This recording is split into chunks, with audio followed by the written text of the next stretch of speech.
Hey everyone, welcome back to another episode of Learn to Play Piano with Charlie, where we learn to play the piano, because why not? Today we're going to talk about memory slips. Ooh. One of the things that scares me still when I play live in front of audiences and stuff, sometimes at least. So I'm going to talk about memory slips, what they are, and a few things maybe you can do to, help prevent it and or recover from them if they happen. But before we start, you know what to do. That like button needs to be smashed. That subscribe button needs to turn gray because you've clicked on it. You gotta subscribe, you gotta like, hit the notification bell because the bell likes it when you hit the notification bell, and be sure to comment and share because that helps the algorithm. And if you're seeing this on anything other than YouTube, head on over to YouTube. YouTube.com/Charlie Albright Pianist. Very easy. Very easy. Charlie Albright Pianist. Makes sense, right? That title. And subscribe there because it helps out the algorithm and that helps out these videos. So, without further ado, let's talk about how to recover from memory slips and what they are. So, what is a memory slip? A memory slip is basically when you're playing something by memory and you forget where you are. That's it. So you're playing something by memory, you're going great, and you lose where you are, or you go back to the wrong place, or something happens that's not supposed to be what happens in terms of you playing the notes. Maybe it can be something as simple as you just don't remember what comes next. Or it could be something more complicated like you're in the middle of a longer piece that has different sections and you went to the wrong section or you skipped a section or something like that. This is super common. It can happen a lot. And it's scary because it's oftentimes unexpected. It's something that can happen where you don't necessarily plan for. And you can practice and practice and practice and practice and practice a lot and feel very confident. And then you get in front of a whole bunch of people and, it doesn't work out so well. So, first off, has it happened to me? Yes. Is it going to still happen to me in the future? Hopefully not, but I wouldn't rule it out. They can happen even if you feel very well prepared for it. And ultimately, the more you play a piece, the longer you play a piece, hopefully, the more solid it'll get and intuitive it'll get inside your mind. But it can still happen, even if it's a piece that you've played for a very long time. Again, it can happen while you're in the middle of a little section, you're not sure where your fingers are supposed to go. It can also happen if you're in the middle of a multi-part piece. So for example, a sonata. A sonata oftentimes has different parts, like an A section, which is like the main section, then there's a middle section, and then maybe the main section again, and then maybe a different section. And let's say that you are playing a piece and there's like a transition period. Oftentimes, if it's in classical music, it might only be a measure or two long. And depending on what you do, it can affect whether you end up going back to the beginning, like a repeat. Sometimes you're supposed to do those, and oftentimes there are a lot of those, especially in classical music. Classical music, that is, like Mozart.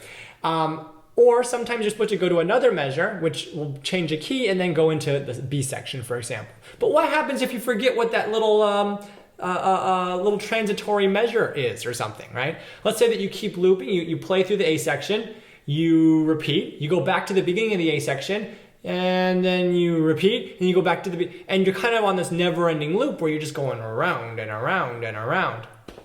That can be scary because while you're playing it and while you're looping, you know you've screwed up. Maybe the audience doesn't know unless they know the piece, but you know you've screwed up. And so what happens when you're playing and you're screwing up? Well, you start freaking out, or it's possible to start freaking out. So the first thing you should probably do if that happens to you is try not to freak out. Because if you freak out, it'll probably just make things worse. So you gotta try to stay calm.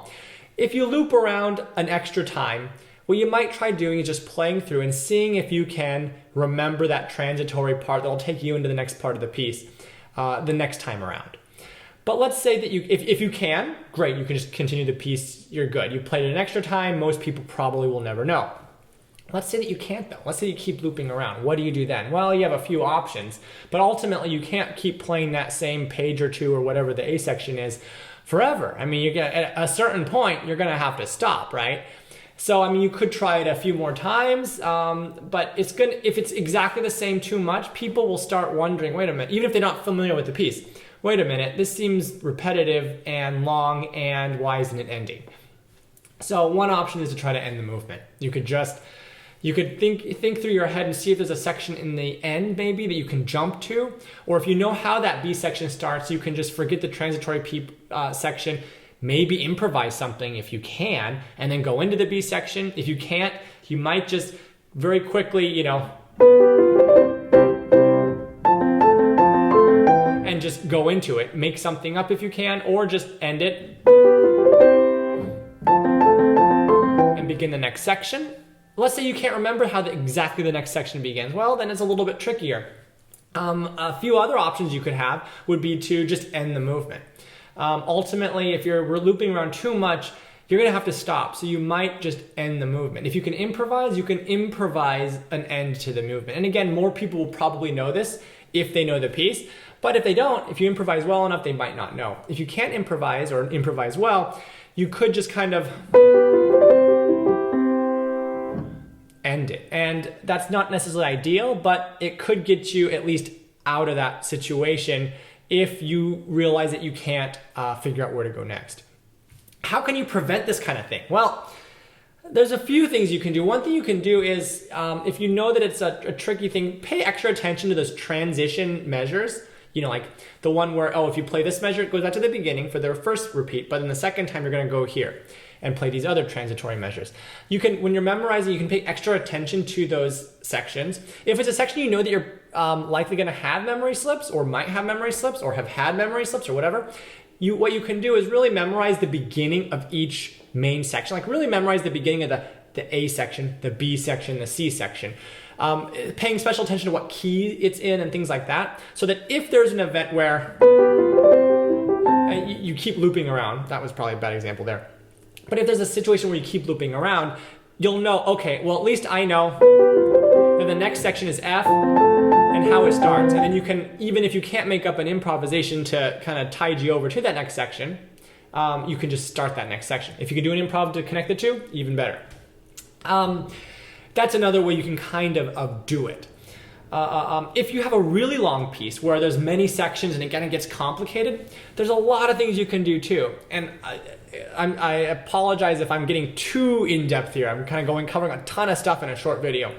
But if it's a really complicated piece, like there's a ton of sections and it can get confusing, you can kind of mentally or actually physically write it down in your music, label the section. Like, you can call this the A section, this is the B section, there's the C section, the D section, the E section, and kind of focus on how each section starts and the order that they're in. That might help to give extra attention to that while you're memorizing it. Yeah, so you can do these kind of things. Let's say that there's a section where it's very repetitive. The fantasy impromptu, the middle section, I'm saying the word section an awful lot today. The middle part of the fantasy impromptu is the one that's like, I'll be always chasing rainbows or something like that. It's like that song. So it goes this part.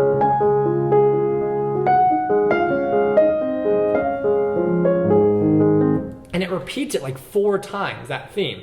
And the first time it's short, the second 2 times it's a little longer, the 4th time it's short, and they're a little bit different each time, so it can get confusing. So if you label each of those sections within that section, it can be helpful. Like, okay, the first time, here's like little A. Here's the first time, and it's like 8 measures long. Okay, it's short. And then there's a little B section. It's the second time it comes in, it's longer, it's 12 measures. And then the little C section is 12 measures. And then the little D section, it's 8 measures again. It can help you kind of memorize it, because sometimes if it's so repetitive, you might get lost where you are. So if you tend to do that, like when you're performing, you're just playing the same thing over and over again, you can't remember if you play it 2 times or 3 times or which one is this long one or short one, you can kind of remember by thinking, kind of keeping in your head, okay, the first time is A, and then the second time is B, and you kind of just keep it in your head like a little mental note as you're playing it, and that can help too. So these are a lot of ideas, and I'm sorry if I'm putting too much into a short video, but I wanted to kind of at least give a surface level comparison or discussion, that is, of all these different kinds of memory slips. So they happen, and these are some ways that you can kind of prevent them, but it's possible that it will happen in a concert. So generally speaking, if it happens to you in a concert, you want to try to avoid making it as obvious as possible. And the biggest way, probably, or one of the biggest ways that is, of making it obvious that you made a memory slip is to stop playing. Like just to stop, you know.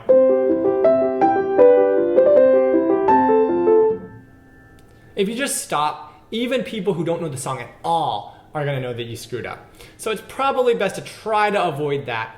Improvising can be useful. I've done that. If you don't know where to go or you forget where you're going, it can be useful to kind of connect you to a section that you do know or to end the piece. Another trick that I found is that sometimes when you become too aware of the notes that you're playing, you can also start having like memory slips and mess ups. So for example, if you start playing a piece of music and you start thinking about the notes, like, oh, G sharp, A, G sharp, G, G sharp, C sharp, E, and like you start thinking about every note and how your hands are physically moving, and how, you know, where your hands are moving. If you start being very hyper attentive to where your hands are moving and where your fingers are going and what notes you're playing, it's kind of like thinking about how to walk. We all know how to walk. And it comes intuitively when we're walking. We don't think about it at all. It's like, oh, we need to go over there. We walk there. We don't think how our ankle on our left foot, our ankle on our left foot and our left toes are moving, how our ankle on our right and our right foot and our right toes are moving, how our legs are. Once you start thinking about exactly the exact motions, then you kind of start walking awkwardly because it's just unintuitive. And it's similar to the piano. When you're playing the piano and you start thinking about how your hands and arms and everything are physically moving, then you can really start getting screwed up. So avoid thinking about your hands. Ultimately, you want it to be basically muscle memory. You want muscle memory so you don't have to think about where your hands and fingers and things are moving. Because once you start doing that, at least for me, it's oftentimes bad news. So let's say you're playing in a concert and you do start thinking about hands and fingers and how they're moving. One thing I try to do is try to clear my mind. Try to clear your mind and try to, you basically try not to think about it. But then again, if I say don't think about a pink elephant, you probably have a pink elephant in your head right now. So it's hard to control that. You can't. It's not that it's hard to control that. It's that you can't control like what pops in your head. So if I say pink elephant, don't think about it. Don't think about a pink elephant. You probably are thinking about it. You can't stop that. So what you can do is try to distract yourself. And so you can think about something else, try to clear your mind, or you can try to instead think about the music, the emotion, and closing your eyes oftentimes helps. So like if you're playing and you really are, you're thinking too much about where your hands are going, try closing your eyes for a while. If it's muscle memory, most of the time you can get away with not opening your eyes for at least good portions of playing. And that can help also, at least for me, I think it helps get my mind off of thinking about where my fingers are physically going, because that can become a train wreck. So anyway, sorry for rambling on so long, but I hope this helped a little bit. How to deal with memory slips, how to prevent them and how to deal with them if you get them. Memory slips they suck. They're scary because you can prepare and they can be pretty issuematic. I don't think that's a word, but it can be a pain. So this is one way you can kind of get over, or at least help minimize, and at least, if you have them, try to, smooth them over a little bit. So I hope this is helpful. Make sure you like and favorite and subscribe and all that stuff, and I will see you all later.